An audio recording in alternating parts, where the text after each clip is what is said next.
Hello friends, welcome back to my channel.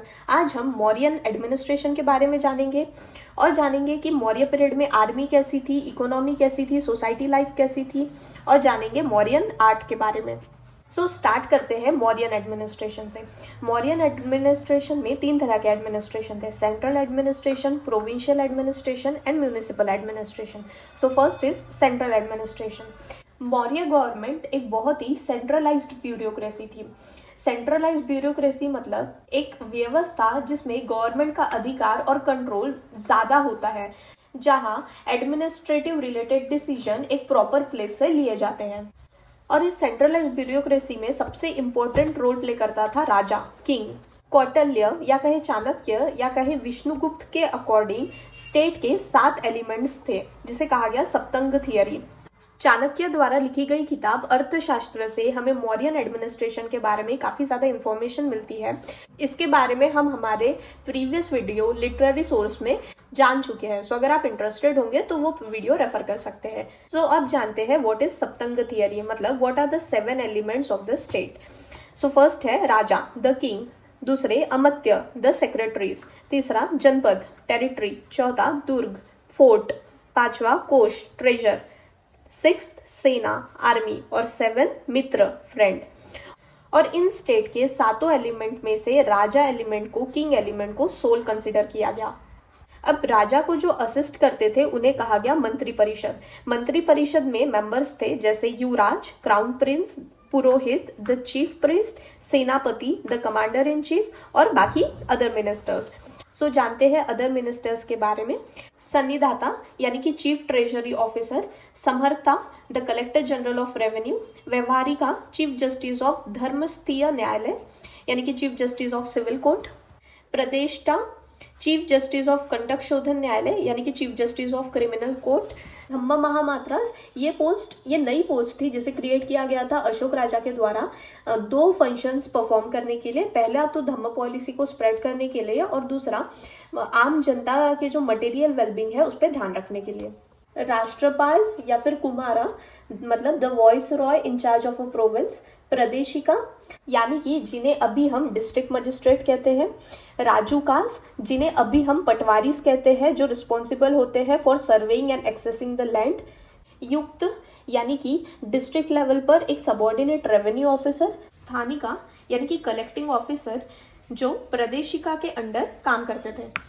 Gopa मतलब who is responsible for accounts. नागरक मतलब the officer in charge of a city administration यानी कि जो city affairs से रिलेटेड काम संभालता हो या मैनेज करता हो। अक्षपतल यानी कि अकाउंटेंट जनरल।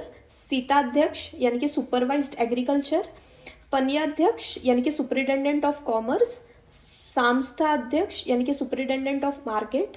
पौताध्यक्ष यानी कि superintendent of weights and measures. नवाध्यक्ष यानी कि सुपरिटेंडेंट ऑफ शिप्स। शुल्काध्यक्ष यानी कि कलेक्टर ऑफ टोल्स। अकार अध्यक्ष यानी कि सुपरिटेंडेंट ऑफ माइंस। लोहाध्यक्ष यानी कि सुपरिटेंडेंट ऑफ आयरन। अब जानते हैं प्रोविंशियल एडमिनिस्ट्रेशन के बारे में।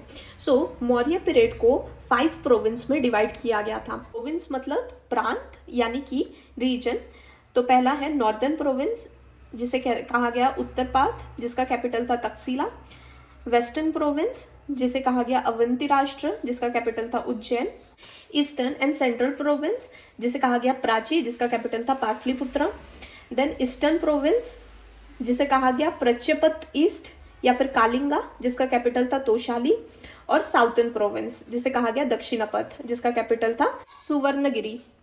And according to the Junagadh rock edict of Rudradaman, Chandragupta Maurya के समय में सौराष्ट्र रीजन को पुष्यगुप्त गवर्न कर रहे थे जो वैश्य ओरिजिन के थे। और अशोक के समय में सौराष्ट्र रीजन को गवर्न कर रहे थे यवन किंग तुषस्पा। कुछ एडमिनिस्ट्रेटिव यूनिट जैसे प्रोविंस को कहा गया चक्र, जिसके हेड को कहा गया था राष्ट्रपला या फिर कुमारा। डिस्ट्रिक्ट को कहा गया था आहार या फिर विषय, जिसके हेड थे प्रदेशिका जो एडमिनिस्ट्रेटिव रिलेटेड काम संभालते थे, और राजुका जो लैंड रेवेन्यू रिलेटेड काम संभालते थे। 10 विलेज के ग्रुप को कहा गया संग्रहना, जिसके हेड थे गोपा।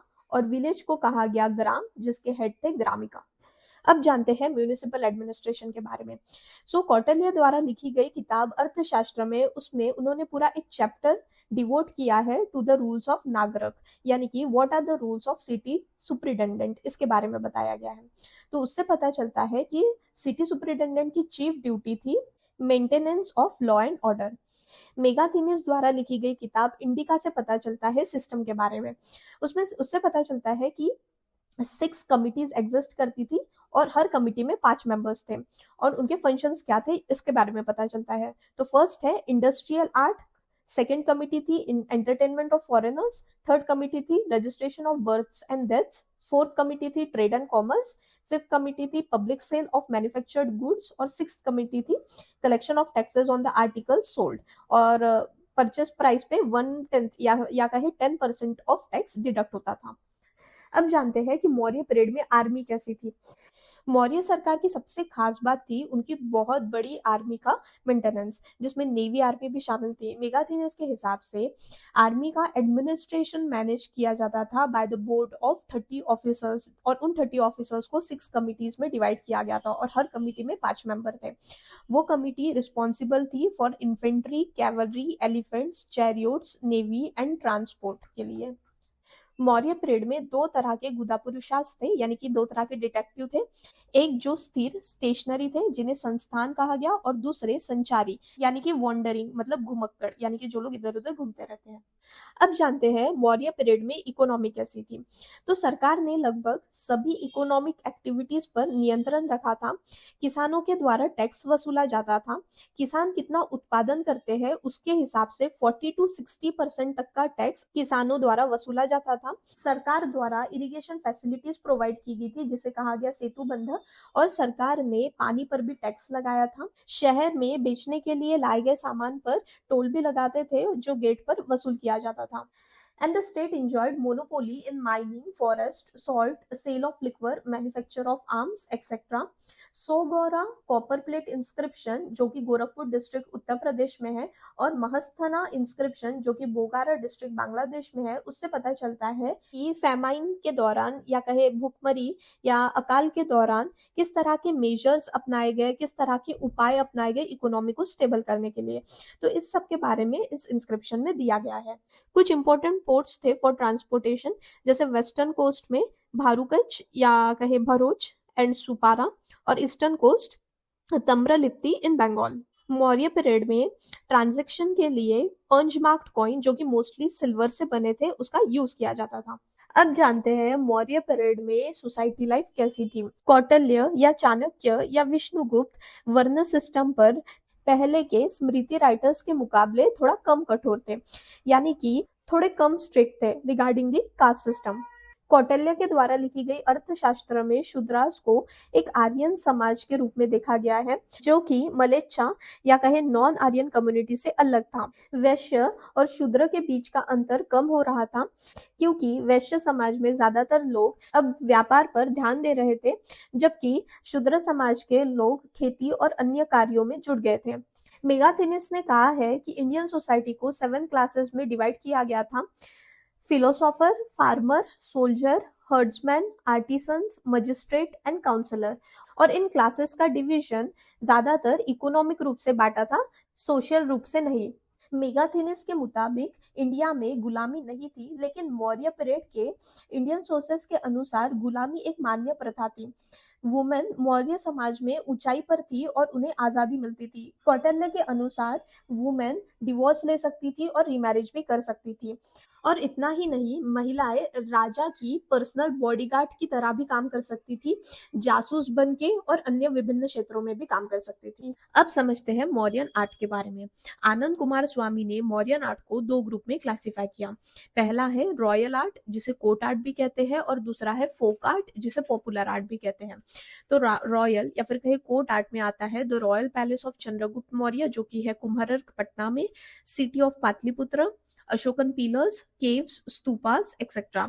जबकि फोक या कहे पॉपुलर आर्ट में आता है फिगर स्कल्पचर ऑफ यक्ष यक्षिनी, जैसे कि परखाम मथुरा के यक्ष, बेसानगर या कहे विदिशा की यक्षिनी, दीदारगंज पटना के chanwar bearer yakshini, terracotta objects और inscribed stone portrait of emperor Ashoka, जिसका दूसरा नाम है broken relief sculpture of emperor Ashoka, Kanaganahalli, Karnataka में। मौर्यन पीरियड में स्टोन मशीनरी को बड़े स्केल पर इंट्रोड्यूस किया गया। सो रॉयल आर्ट या कहे कोर्ट आर्ट का जो royal palace of Chandragupta Maurya है, जो कि है कुम्हारर पटना में, तो कुम्हारर के पटना के आउटस्कर्ट में स्टोन पिलर्स के फ्रेगमेंट्स, वुडन फ्लोर्स और सीलिंग के फ्रेगमेंट्स मिले हैं, जिससे हम कंफर्म कर सकते हैं कि वहां पर 80 पिलर हॉल का एग्जिस्टेंस था। ये हॉल बहुत ही सुंदर था, ऐसा फाहिन ने बताया है। And Fahien was the first Chinese traveller to visit India during Chandragupta Maurya यान। फाहिन इंडिया में आए थे बुद्धिस्ट रिलीजन का ज्ञान प्राप्त करने के लिए। उनका मेन एम था बुद्ध के असली स्थलों को यात्रा करना and in search of high quality Buddhist philosophical and teaching books. तो फाहिन जब चंद्रगुप्त मौर्य के पैलेस पहुंचे तो उन्होंने देखा और कहा, ये पैलेस इतना ब्यूटीफुल और एक्सीलेंट है कि ऐसा लगता है इसे भगवान द्वारा क्रिएट किया गया है, ना कि इंसान द्वारा। और ये पिलर मौर्य पीरियड के सबसे अच्छे मास्टरपीस माने गए हैं। हर पिलर को सिंगल पीस ऑफ सैंडस्टोन से बनाया गया है और पिलर के ऊपर वाले हिस्से में जहां पर है beautiful pieces of sculpture in form of Lions और बुल, वो पिलर के टॉप से जुड़ी है। इसी तरह सांची और सारनाथ में 4 लायन कैपिटल मिलते हैं और सारनाथ का लायन कैपिटल इसको अडॉप्ट किया गया as national emblem of India on 26 Jan 1950। इसी तरह रामपुरवा और लौरिया नंदनगढ़ में सिंगल लायन कैपिटल और रामपुरवा में सिंगल बुल कैपिटल है। धौली में कार्व्ड एलिफेंट और कालसी में एनग्रेव्ड एलिफेंट भी है। मौर्य पीरियड में आर्टिसंस ने पहली बार पहाड़ों में गुफाओं को बनाने का ट्रेंड शुरू किया। इसके एग्जाम्पल है बाराबर केव्स इन जहानाबाद अशोक राजा के समय में, और दूसरे एग्जाम्पल है नगरजूनी केव्स इन गया दशरथ राजा के समय में। और एम्पायर के हर क्षेत्र में स्तूपास बनाए गए थे जिसमें बुद्ध के अवशेष रखने का उद्देश्य था, और इनमें से सबसे फेमस स्तूपा है सांची और भरूच। इसी तरह कुछ रॉक एडिक्ट से हमें इंपॉर्टेंट इंफॉर्मेशन मिलती है।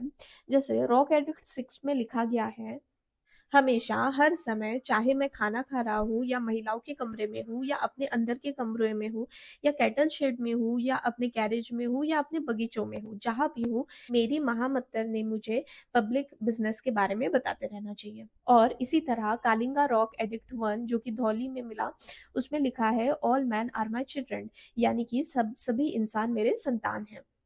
सो आज के लिए इतना ही। इसके आगे का टॉपिक पोस्ट मौर्य पीरियड हम कवर करेंगे हमारे नेक्स्ट वीडियो में। आई होप आपको मेरा आज का वीडियो समझा होगा। अगर ये वीडियो अच्छा लगा सो प्लीज मेरे चैनल को सब्सक्राइब करिए, बेल आइकन को जरूर प्रेस करिए, वीडियो को लाइक एंड शेयर जरूर करिए। Thank you so much for your time. Bye bye.